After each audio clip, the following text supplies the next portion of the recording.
Direct taxes क्या होता है ये अपन इसके अंदर देखें। तो let's understand what is indirect taxes. Indirect taxes, पर इनडायरेक्ट टैक्सेस की डेफिनेशन तो हम समझ गए।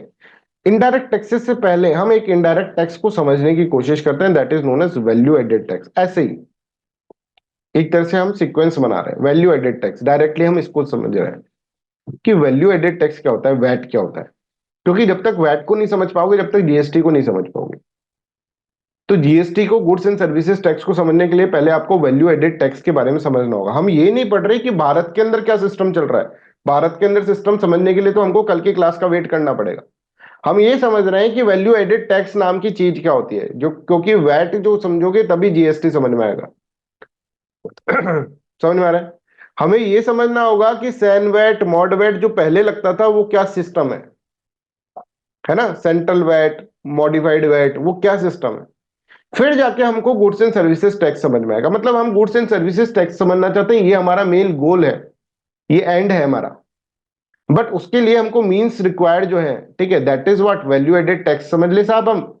और एक हम सैन वैट, मॉड वैट, ये भी वैल्यू एडेड टैक्स ही है। सेंट्रल वैट है ना, और मॉड वैट ये क्या होता है ये समझ ले। पहले ऐसा सिस्टम था, फिर सिस्टम के अंदर क्या खराबी थी ये हम समझ लें, और सिस्टम के अंदर क्या खराबी थी ये समझने के बाद फिर हम ये समझे व्हाट इज जीएसटी। तो जीएसटी को भी हम बोलते हैं it is a form of value added tax. तो what is value added tax, first of all we have to understand that, ठीक है। और उसको अंदर अंडरस्टैंड करने के लिए आपको एक एग्जांपल समझ में आ रहा है कैसे हम पढ़ रहे हैं, ठीक है। तो हमको अल्टीमेटली जीएसटी पढ़ना है, पर उसके लिए पहले हमको भूमिका बनानी पड़ेगी। डायरेक्टली मैं गुड्स एंड सर्विसेज टैक्स पढ़ाऊंगा तो तुम्हें समझ में आएगा नहीं। तो चलो आ जाओ भूमिका बनाते हैं फिर। कैसे भूमिका बनाते हैं, चलो वैट पढ़ते हैं। वैट के अंदर एक एग्जांपल तुमको समझना होगा। ये एग्जांपल क्या है, एक तरह से कार कैसे बनती है ये मैं आपको बता रहा हूं। मान लीजिए कार के अंदर सिर्फ स्टील बॉडी बन रही है, ठीक है, टायर वायर और ये सब चीजें नहीं है। टायर वायर को एक तरह से इग्नोर करो, स्टील बॉडी बन रही है कार की, ठीक है, और यही बेच दे रहे हैं मार्केट में। तो हम एक देखते हैं, सबसे पहले आयरन ओर हमको लेना पड़ेगा, जो मैग्नेटाइट होता है, ठीक है, फेराइट होता है ना। तो ये हमको लेना पड़ेगा, हेमेटाइट, मैग्नेटाइट, इस तरह से आयरन ओर होता है। ये आयरन ओर लिया। फिर आयरन ओर को हमने क्या करा, आयरन के अंदर कन्वर्ट करा। इसके अंदर बहुत सारा प्रोसेस होता है, ब्लास्ट फर्नेस लगता है, फिर स्लैग निकाल देते हैं अलग, आयरन अलग निकाल देते हैं, ठीक है। उसके अंदर बहुत सारे चीजें डालनी होती है, एक बड़ा प्रोसेस है ना, जिसको बोलता है आयरन प्लांट जो होता है ना, उसके अंदर ये बड़े बड़े प्रोसेस होता है। कम से कम 1800 डिग्री सेल्सियस पे आयरन ओर को अपन को जलाना होता है, इतना एनर्जी देना होता है। खैर, आयरन बन गया। अब आयरन के अंदर क्या होता है, कार्बन बहुत ज्यादा होता है साहब। कार्बन ज्यादा होता है ना तो ब्रिटेल होता है। ये भी क्वेश्चन पूछ सकते हैं, देखो यूपीएससी के अंदर कोई भी क्वेश्चन पूछ सकते हैं साइंस एंड टेक्नोलॉजी के अंदर, ठीक है, कि कार्बन इज वेरी ब्रिटेल। तो कार्बन को 2% से कम लेकर आना है हमको, है ना। 0% के अंदर 0.8%, 0.5%, 0.2, जितना कार्बन कम करोगे आयरन में से उतना अच्छा आपके पास स्टील मिल जाएगा। That is known as steel. ठीक है। और स्टील के बाद फिर आप स्टील को कहीं पे भी यूज करो, ठीक है। मान लीजिए स्टील की हमने क्या कर दी, हमने कार बना दी। I hope this is clear to everyone, यहां तक सबको क्लियर है। तो आयरन ओर से आयरन बना, आयरन से स्टील बना, और स्टील से अपनी कार बन गई, राइट। ये कार मार्केट के अंदर आपने खरीद ली। तो that's how you need to understand. ये आपको इसके अंदर इस तरह से अंडरस्टैंड करना पड़ेगा। ये एक एग्जांपल मैं ले रहा हूं, पहले एग्जांपल को समझ लो। अब क्या हुआ, आप यहां पर देखो एक्चुअल में क्या हो रहा है इस आयरन ओर के अंदर। अगर हम देखें तो आयरन ओर के अंदर वैल्यू ऐड हो रही है, कुछ वैल्यू ऐड हमने करी, ब्लास्ट फर्नेस लगाकर और ये करके, इसके अंदर से स्लैग हटा के हमने वैल्यू ऐड करी और उससे हम आयरन बना दी। फिर इस आयरन के अंदर कुछ वैल्यू और ऐड करी हमने, जैसे इसके अंदर से कार्बन निकाल के वैल्यू ऐड करी, तो that is known as what, that is known as steel. तो यहां पर भी स्टील बना, तभी भी वैल्यू ऐड हुई। और फिर क्या करें, फिर हम क्या कर रहे हैं, फिर हम कार बना रहे हैं, तो कार के अंदर भी कोई वैल्यू एडेड हो रही है। स्टील बॉडी को अपन को इस तरह से और ज्यादा कोई ग्रेड की बनानी है, ऐसा कुछ बनाना है, तो उससे फिर कार बन रही है। I hope this is clear. तो इस हर प्रोसेस के अंदर, ये एक तरह से प्रोडक्शन प्रोसेस के अंदर अगर आप देखेंगे तो यहां पर क्या है, यहां पर एक तरह से वैल्यू एडेड हो रही है। तो वैल्यू एडेड का मतलब समझ गया आप, वैल्यू एडेड मतलब क्या होता है ना। अब मान लीजिए आयरन ओर जो है ना, वो है 10 रुपए का। अब ध्यान से सुनना, अब चीजें आनी है इंपॉर्टेंट। आयरन ओर 10 रुपए, इसके ऊपर अपन ने वैल्यू ऐड करी, इसको ब्लास्ट फर्नेस में डाला, उसका खर्चा लगा सब कुछ, ठीक है, और उसके बाद फिर हमको आयरन मिला, तो ये आयरन जो हो गया वो 100 रुपीज का हो गया। ठीक है, इसमें आयरन ओर भी आ गया और आयरन भी आ गया।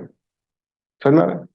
अच्छा, फिर क्या हुआ, फिर हमने क्या करा, इसके अंदर एक तरह से हमने स्टील बनाया, तो ये स्टील जो बनाना उसके अंदर और पैसा खर्च हो गया, मान लो हमारा, आप मान लो आप 50 रुपए और खर्च हो गया, और 50 रुपए और खर्च हो गया तो 150 रुपए का स्टील बना। और फिर हमारा मान लो 70 रुपीज और खर्च हो गया, तो ये कार बन गई। 70 रुपीज और खर्च हो गया, तो मतलब अगर हम देखें 220 रुपए की कार बन गई, और ये 220 रुपए की कार हमने खरीद ली। I hope this is clear. तो ये 10 रुपए के अंदर वैल्यू ऐड हुई 90 रुपीज की, और हमको मिल गया आयरन। और आयरन जो है, ठीक है, ये देखो 90 रुपीज की वैल्यू ऐड हुई और हमको आयरन मिल गया। आयरन के अंदर हमने 50 रुपीज की वैल्यू ऐड करी, वैल्यू एडेड को मैं ऐसे स्क्वायर में रख रहा हूं, है ना, और फाइनल वैल्यू हमको मिली 150 रुपीज।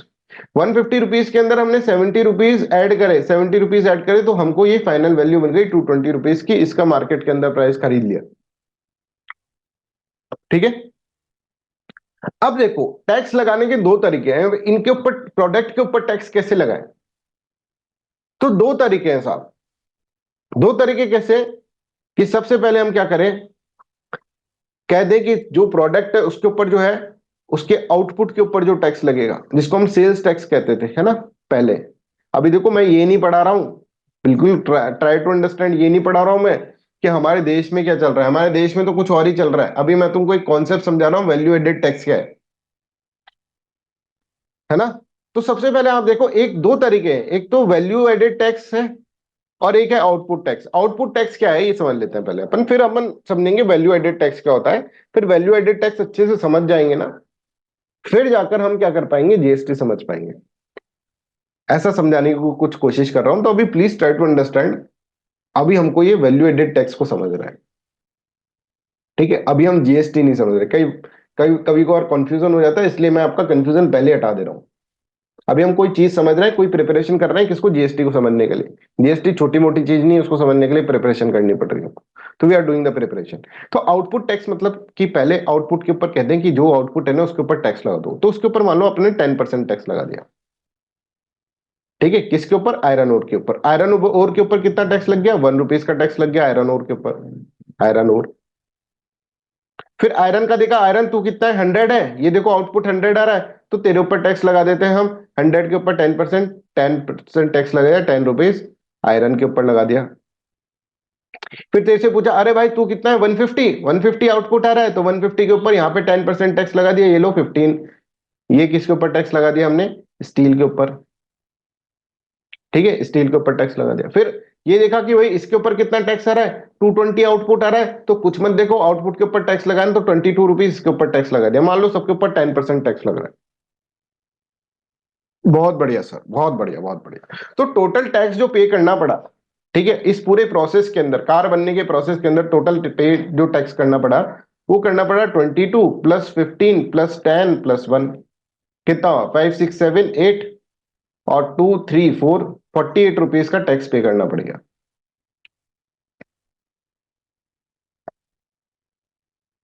समझ में आ रहा है।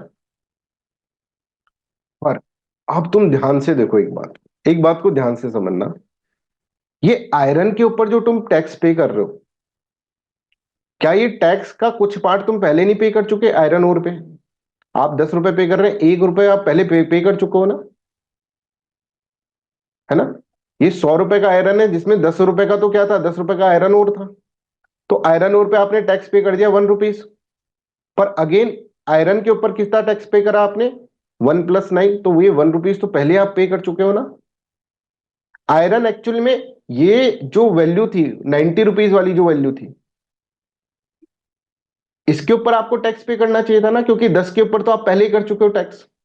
10 + 90 = तो 100 हुआ है। तो आपने ये वाला टैक्स दो बार पे नहीं कर दिया, एक तो यहां पे कर दिया और एक यहां पे कर दिया। अच्छा, ये समझ में आया, is this clear with everyone. जल्दी से बताओ, ये क्लियर है कि नहीं है।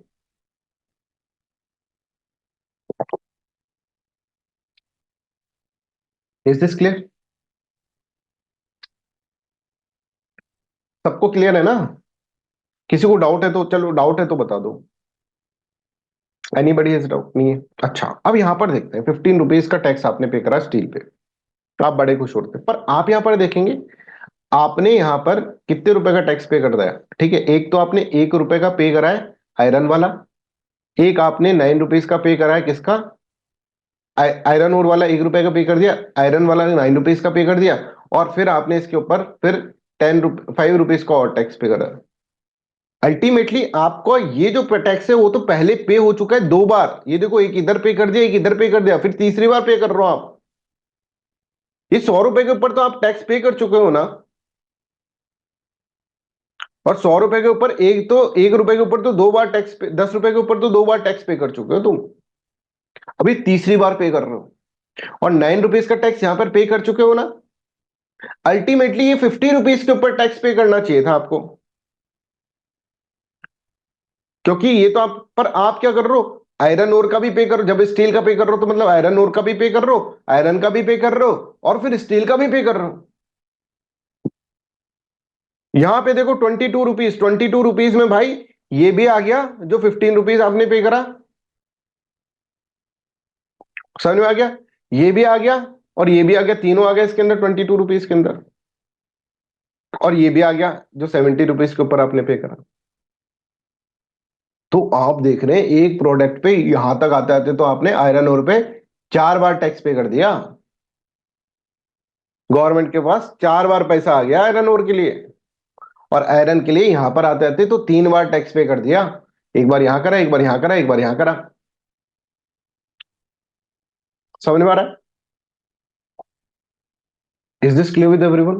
तो भाई ये तो गड़बड़ हो गई सर, आउटपुट पे टैक्स, ये तो बहुत ही बुरी बात है।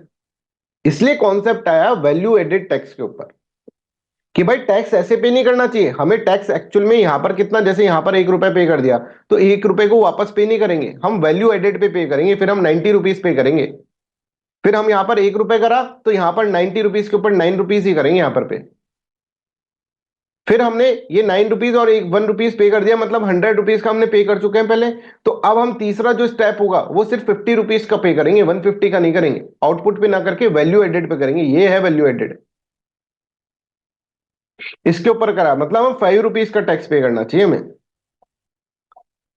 और फिर यहां पर जब कार खरीदेंगे तब हमको क्या करना चाहिए, हमको क्या करना चाहिए, हमको सिर्फ और सिर्फ 7 रुपए के ऊपर टैक्स पे करना चाहिए।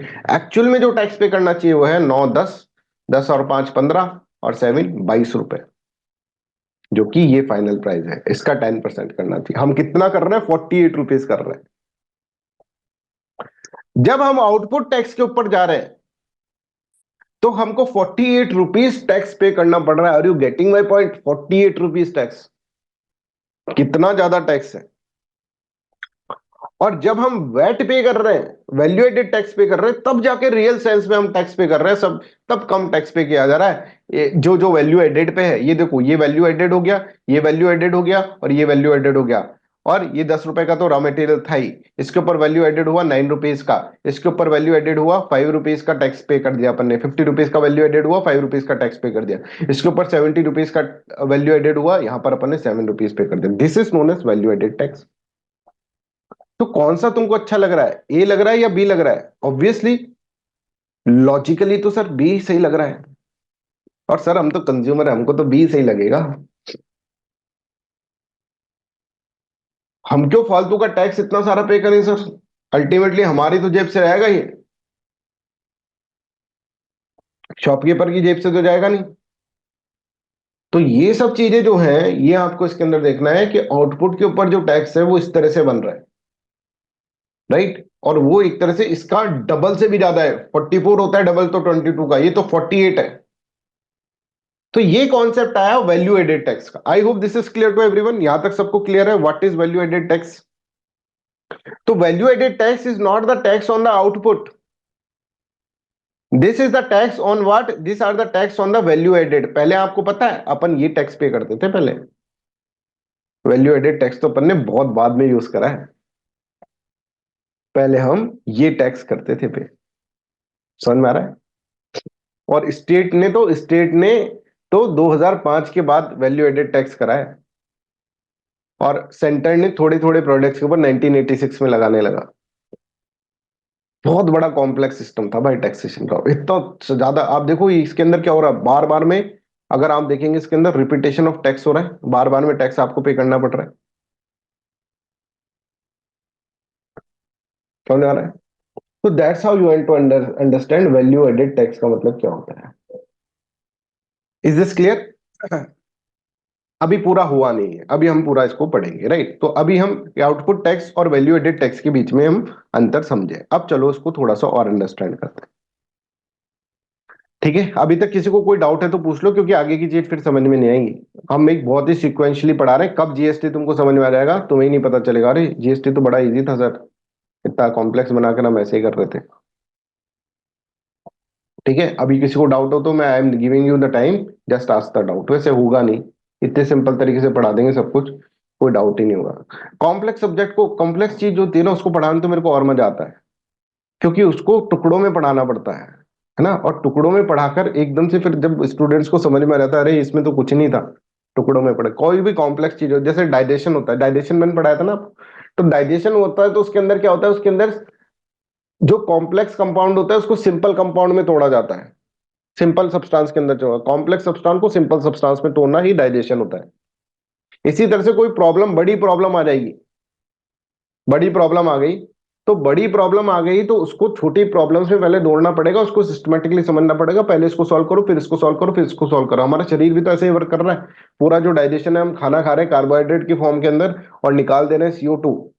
तो CO2 और H2 में कैसे कन्वर्ट हुआ, वो पूरा प्रोसेस जो है, डाइजेस्टिव जूसेस जो है, स्टार्टिंग से लेकर सलाइवा से लेकर हमारा एंड तक, जो हमारे किडनीज, जो हमारे इंटेस्टाइन्स के अंदर जूसेस होते हैं, वो क्या कर रहे हैं लीवर के अंदर, पेनक्रियास के अंदर, इंटेस्टाइन के अंदर, समझ रहे हैं, स्टोमक के अंदर, ये सब क्या कर रहे हैं, उसको तोड़ ही तो रहे हैं भाई। टूट जा टूट जा टूट जा टूट जा, सिंपल कंपाउंड में टूट जा। ये डाइजेशन होता है, और इससे फिर हमारा डाइजेशन सही रहता है। तो दिमाग भी इसी तरह काम कर रहा है ना, जब तुम्हारे बॉडी ही इस तरह से काम कर रही है, तो दिमाग is also the part of body. वो एकदम से कॉम्प्लेक्स चीज को लेने से ही मना कर देगा, बोले उल्टी कर दूंगा मैं तो। उसको सिंपल सिंपल चीजें समझाते जाओ, समझाते जाओ, तो उसको पूरा का पूरा चीज आ जाएगा समझ। उसको भी तो डाइजेशन करना है, वो थोड़ा ना एकदम से कार्बोहाइड्रेट को इनटेक कर लेगा, वो भी तो डाइजेस्टेड चीज ही लेता है। तो प्लीज ट्राई टू अंडरस्टैंड, पढ़ने के तरीके होते हैं ये मैं तुमको इसलिए बताता हूँ क्योंकि तुम जो भी सब्जेक्ट पढ़ो उसको फिर उस अप्रोच से पढ़ो, दैट इज इंपॉर्टेंट। चलो भाई, ये समझ में आ गया सबको आउटपुट क्या हो रहा है और वैल्यू एडेड टैक्स क्या हो रहा है। अब देखो वैल्यू एडेड टैक्स है ना, ऐसा इतना सिंपल नहीं होता कि भाई वैल्यू एडेड निकालना सिंपल नहीं होता कि 90 रुपीज निकालो। इसके लिए मशीनरी बहुत सारी यूज करनी पड़ जाएगी। तो वैल्यू एडेड टैक्स एक्चुअल में लेते कैसे हैं, हम इससे ऐसे बोलते हैं। देखो कि आयरन वाले से बोलेंगे, भाई आयरन वाला एक काम कर, तू 10 रुपए दे दे यार पहले हमको। 100 रुपए का आउटपुट है तो आउटपुट ही दे दे तुमको। उसने बोला ठीक है सर मैं दे देता हूँ। और तू इसके साथ साथ मेरे को बिल दिखा दे, तूने आयरन और खरीदा होगा ना किसी भाई से, आयरन और खरीदा होगा, उसका बिल दिखा दे मेरे को। तो बिल दिखा देगा, ये सर देखो इसने पे कर रखा है टैक्स।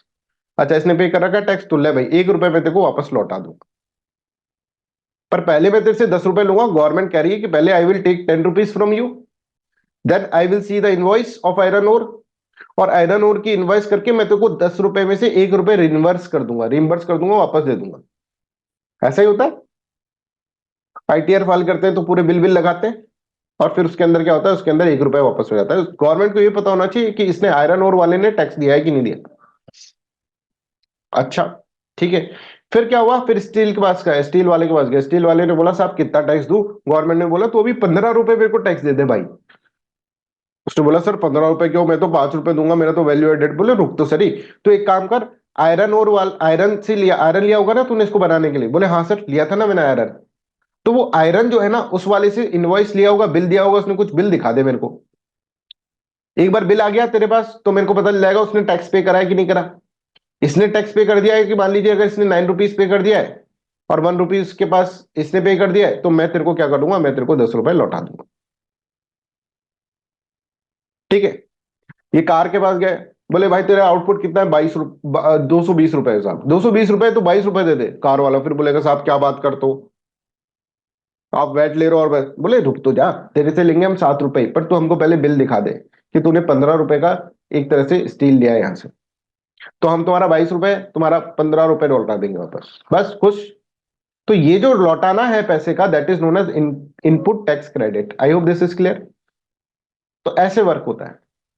तो पहले लग तो रहा है आपका आउटपुट पे, पर वापस लौटा दे रहे हैं, क्योंकि वैल्यू एडेड निकालना बड़ा मुश्किल होता है।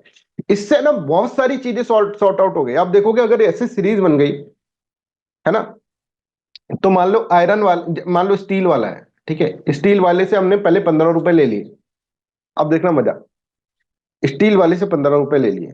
अब स्टील वाले से बोला कि भाई आप हमको बिल दिखा दो आयरन वाला, हम आपको क्या करेंगे, हम आपको 10 रुपए लौटा देंगे। ये कह रहे हैं हम आपको इनपुट टैक्स क्रेडिट दे देंगे वापस से, टैक्स क्रेडिट हम आपको वापस दे देंगे। इसने बोला साहब मेरे से गलती हो गई। स्टील वाले ने बोला क्या गलती हो गई? अरे सर क्या बताऊं, क्या हो गया? साहब मैं आयरन वाले के पास गया, आयरन वाले ने बोला क्या करेगा, बिल बिल का छोड़, तो क्या कर, ऐसे ही ले ले। और उसने मेरे को बिल ही नहीं दिया साहब। है ना, ऐसा होता है ना, साहब बिल चाहिए तो इतना पैसा और लग जाएगा, इतना जीएसटी और लग जाएगा, ये हो जाएगा, तो आप कहते हो बिल नहीं लेते हैं, है ना। अब ऐसे अगर सिस्टम के अंदर बिल नहीं लिया, जिसमें आप देख रहे हैं वैल्यू एडेड सिस्टम के अंदर बिल नहीं लिया, तो भाई फिर एक काम कर, तू ही कर पे 15 रुपए, फिर तेरे को कोई इनपुट टैक्स क्रेडिट नहीं दिया जाएगा। तो बोले साहब गलती हो गई, अगली बार से ये जो भी आयरन खरीदेगा ना जिससे भी, उससे कहेगा भाई पहले तू एक काम कर, बिल दे दे।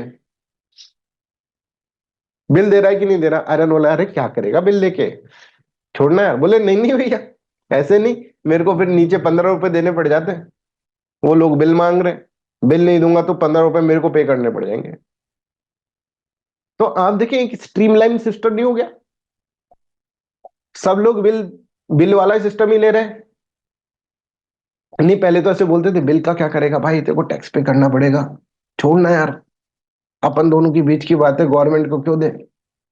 अब जब से वैट लगा है, तब से इसको इनपुट टैक्स क्रेडिट नहीं आ रहा है, क्योंकि बिल नहीं ले रहा है। अब ये उसी से आयरन खरीदेगा जिस जो बिल देगा इसको। बोले छोड़ भाई, बिल क्या लेना है, छोड़ना, अपन लोगों की बात है। बोले नहीं नहीं भाई, बिल बहुत इंपॉर्टेंट है, नहीं तो मेरे को इनपुट टैक्स क्रेडिट वो देते नहीं। तो I hope you are getting my point कि किस तरह से इनपुट टैक्स क्रेडिट करने से और वैल्यू एडेड टैक्स करने से हमने पूरे सिस्टम को स्ट्रीमलाइन कर दिया। दूसरी बात यह है कि सब अपना क्या है, कि आपने इससे बोला कि भाई एक बार बताओ तुमको टैक्स देना है, इससे पूछा, है ना, तो आपको पता लग गया इसने किससे खरीदा, इससे आपको पता लग गया किससे खरीदा इसने, इससे आपको पता लग गया इसने किससे खरीदा, एंड सो ऑन। तो आपको पूरी पूरी इकोनॉमी की चेन के बारे में पता लग गया, भाई इसने किससे खरीदा, इसने किससे खरीदा, इसने किससे खरीदा। तो आप ट्रैक कर सकते हो आराम से चीजों को। I hope you are getting.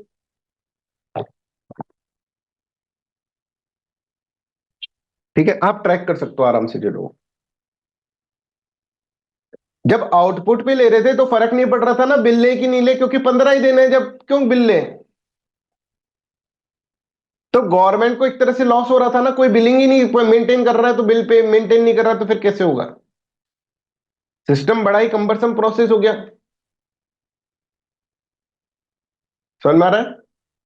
अब सबके हाथ में बिल है, क्योंकि सबको चाहिए इनपुट टैक्स क्रेडिट, और इस तरह से सिस्टम यहां पर बन रहा है। पहले आप क्या दिखा रहे हैं, क्या बता रहे हैं गवर्नमेंट को क्या पता। अब गवर्नमेंट को कोई दिक्कत ही नहीं, गवर्नमेंट कह रही है कि भाई इनको इनपुट टैक्स क्रेडिट चाहिए, तो भाई ये तो करना ही पड़ेगा। आयरन वाले का बताते हैं, इसको पूरी चेन पता चल रही है। तो that's how value added tax works. I hope this is clear to everyone. Cross checking of records is very very in the value added tax. आराम से क्रॉस चेकिंग कर सकते हो आप। ठीक है, इनपुट ऑफ वन फर्म, ठीक है, sorry, output of one firm become the input of another firm. Output एक फर्म का, आयरन का आउटपुट क्या है, आयरन, वो इनपुट हो जाएगा स्टील के लिए। स्टील का आउटपुट क्या है, स्टील, स्टील का आउटपुट जो हो जाएगा that will be input for the car industry. I hope this is clear to everyone. तो यहां पर आप इसके अंदर ये सब चीज समझ गए होंगे, what is input tax credit, what is value added tax. Value added tax का मतलब ये होता है, और वैल्यू एडेड टैक्स का मतलब एक और चीज होती है, पर वो एक और चीज अभी मैं आपको नहीं पढ़ा रहा हूं। अभी आप ये समझो सब, ये सेकंड पॉइंट को इग्नोर मारना, ठीक है, ये मैं आपको बाद में बताऊंगा जीएसटी के साथ में। देखो, it is indirect tax imposed on the value addition in each stage of production and distribution of the goods and service. Imposed on what, imposed on what, value addition. Value addition मतलब इसके ऊपर impose किया जा रहा है, इसके ऊपर impose किया जा रहा है। और कैसे इंपोज किया जाता है, यहाँ देखो इनपुट टैक्स क्रेडिट पढ़ाया मैंने आपको, ITC means that the time of paying the tax on the output, output के ऊपर टैक्स पे कर रहे हैं, one has reduce tax that has already been paid on the inputs and pay the balance amount. ITC can be claimed only when business, only for the business purpose, business purpose के लिए ये क्या हो सकती है, claim करा जा सकता है। ठीक है, जहां पर ये चेंज चल रही है ना वहां पर ITC. I hope this is clear. तो पहले तो आपको आउटपुट के ऊपर टैक्स टैक्स दे दो, और फिर वो टैक्स रिड्यूस हो जाएगा आपका by claiming the ITC, input tax credit को क्लेम कर लिया आपने। ठीक है, तो I hope this is clear to everyone. Indirect tax impose on the value addition in each stage of production and distribution of goods and services. Second point अभी बताएंगे आपको। Third point, it reduces tax evasion because it enables tax official to cross check the records of the various firm. मैंने आपको बताया cross check हो जाएगा। Output of one firm become the input of another firm. ठीक है, so entire supply chain can be checked, इसको check करा जा सकता है। अब हर कोई क्या करेगा, हर कोई बिल लेगा, हर कोई बिल लेगा तो फिर क्या होगा कि फिर चीजें सही हो जाएंगी, रिवेन्यू बढ़ जाएगा गवर्नमेंट का। It encourages firm to purchase inputs only from those firms which have paid tax in order to reduce their own liability, क्योंकि उनको चाहिए आईटीसी, अब ले लालच। ठीक है, I hope this is clear to everyone, यहां तक समझ में आ रहा है। अब एक पॉइंट है, इट प्रमोट्स स्पेशलाइजेशन। ये कैसे समझे साहब, स्पेशलाइजेशन कैसे समझे? इट प्रमोट्स स्पेशलाइजेशन, ये क्या है, ये पॉइंट अपन पढ़ लेते हैं, फिर बाकी की चीज अपन नेक्स्ट क्लास के अंदर पढ़ेंगे। देखो क्या होता है।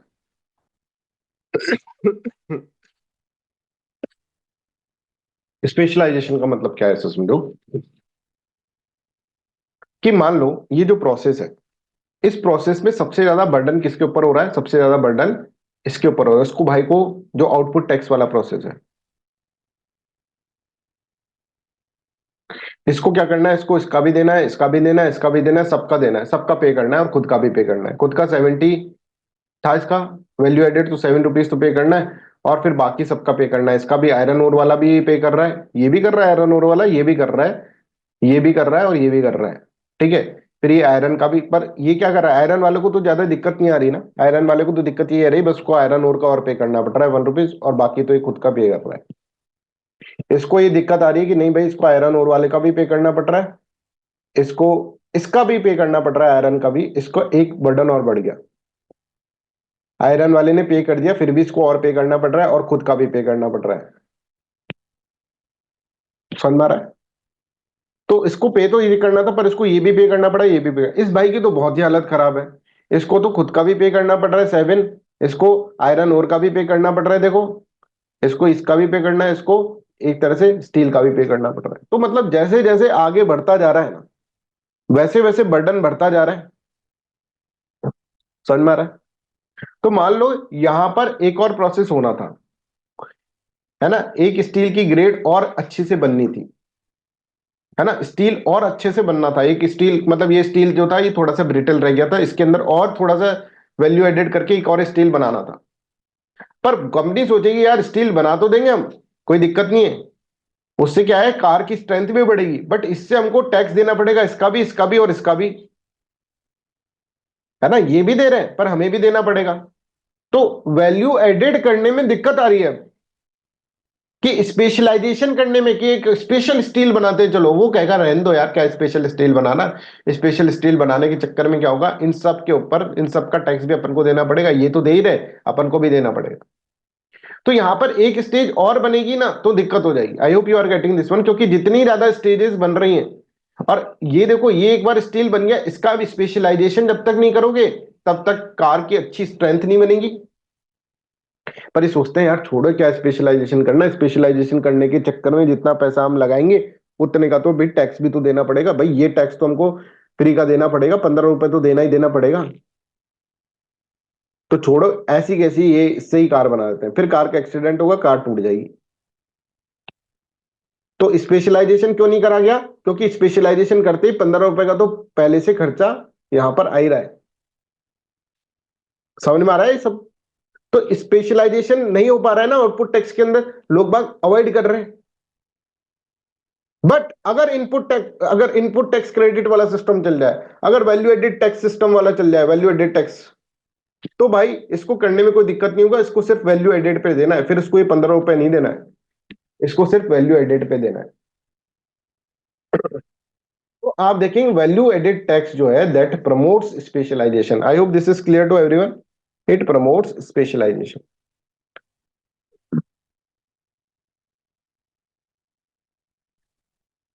ठीक है। क्यों? क्योंकि भाई ये इस इस इस पे भरोसा नहीं करना कि मैं यहां पर हूं, कि मैं यहां पर हूं, इसके ऊपर डिपेंडेंट नहीं कर रहा ना। अब तो बस ये वैल्यू एडेड पे आपको करना है, कहीं पर भी हो आप, कौन से भी स्टेज ऑफ प्रोडक्शन के अंदर हो, आपको सिर्फ वैल्यू एडेड के ऊपर करना है। हाँ सर, ये मजा है, ये हमको समझ में आ गया। ठीक है, तो आप यहां पर देखो, यहां पर आप देखोगे it promotes specialisation under VAT tax liability remain same irrespective of number of production distribution stage. कोई सी भी स्टेज पे हो, पहले तो ऐसा है कि जो जितनी ज्यादा पीछे होगा उसको इतना ज्यादा आगे वालों का बर्डन जो है वो झेलना पड़ेगा। ठीक है, जैसे मान लीजिए ऐसा होता है ना, जो कॉर्नर का घर होता है ना, जैसे मान लीजिए एक कॉलोनी के अंदर ऐसे घर बने हुए हैं, है ना, घर ऐसे बने हुए हैं, तो सबसे ज्यादा भार जो आ रहा है इस घर के ऊपर आता है लास्ट के अंदर, है ना, अगर स्लोप इस तरह से है तो सबसे ज्यादा इसके ऊपर है, इसका भी आ रहा है, इसका भी आ रहा है, इसके ऊपर जो भार आ रहा है वो सिर्फ इसका आ रहा है, इसके ऊपर जो भार आ रहा है इसका और इसका आ रहा है, इसके ऊपर सबका आ रहा है। ठीक है, तो इसी तरह से आप देखें स्टेजेस ऑफ प्रोडक्शन के अंदर अगर आप देखेंगे तो इसके ऊपर इसका टैक्स भी देना पड़ रहा है, इसको तो देना ही पड़ रहा है, इसको भी देना पड़ रहा है, फिर इसको इन दोनों का देना पड़ रहा है। फिर आपको बीच में खोला यहाँ पर एक और कंपनी, ठीक है, कि इसको थोड़ा और स्पेशलाइज कर दूं, तो इसको इसका देना पड़ रहा है, इसका देना पड़ रहा है, इसका देना पड़ रहा है, तो इसको दिक्कत होगी। तो बोलेगा खुलते ही नहीं है, छोड़ना यार क्या स्पेशलाइजेशन करना, डायरेक्टली कार ही बन जाएगी। तो ये बिजनेस करने वाला को 15 रुपए पहले से पे करना पड़ेगा, ये 15 रुपए तो उसका एडवांस पेमेंट चल रहा है। तो अगर हम कहें नहीं भाई तेरे को नहीं करना होगा, ये 15 रुपए लौटा दिया जाएगा तेरे को इनपुट टैक्स क्रेडिट के थ्रू, तो ये कहेगा ठीक है तुम्हें स्पेशलाइजेशन वाली यूनिट खोल लेता हूँ, बढ़िया है।